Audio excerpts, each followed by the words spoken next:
সবাই কেমন আছো? আশা করি তোমরা সবাই ভালো আছো, আমিও ভালো আছি।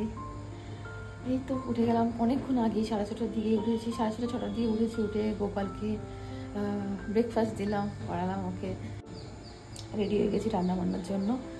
বুলটিমা নিচে আছে, তো সবজি টবজি কাটছে। সকাল সকাল না এই জায়গাটাতে দাঁড়ালে খুব ভালো লাগে। আর আজকে খুব ঠান্ডা লাগছে, ওই জন্য সোয়েটার পরে নিয়েছি। সোয়েটার না, এটা হুডি আর কি একটা। ঠান্ডা লেগে গেছে আমার, শীতকাল হলেই এটা হয়, মানে সত্যিই কাশি তো লেগেই থাকে সবসময়। যাই এখন ফ্রেশ টিটা বানিয়ে নিই আস্তে আস্তে।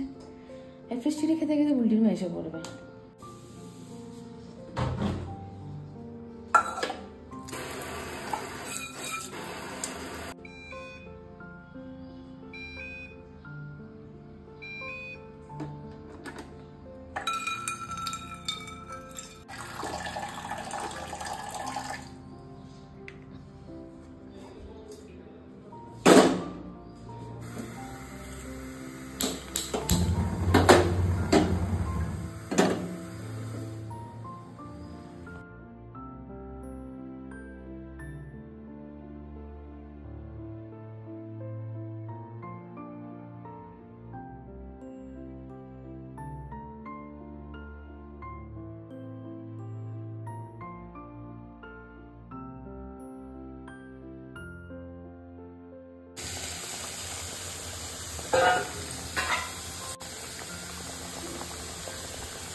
তো রান্না দেখতেই পারলে শেষ হয়ে গেছে। জাস্ট ডিমটা একটু ফুটুক, তারপর নামিয়ে ফেলবো। মন অনেকদিন ধরে বলছিল কি বিরিয়ানি খাবে, যেহেতু এক্সাম চলছে, বাইরে থেকে বিরিয়ানি তো খাওয়াবোই না, তার জন্য ভাবলাম কি ঘরে একটু বানিয়ে দিই। তো বাজারে গেছে, বাজার থেকে চিকেন আনতে গেছে। চিকেনটা আনলে বিরিয়ানি করবো আজকে অল্প করে।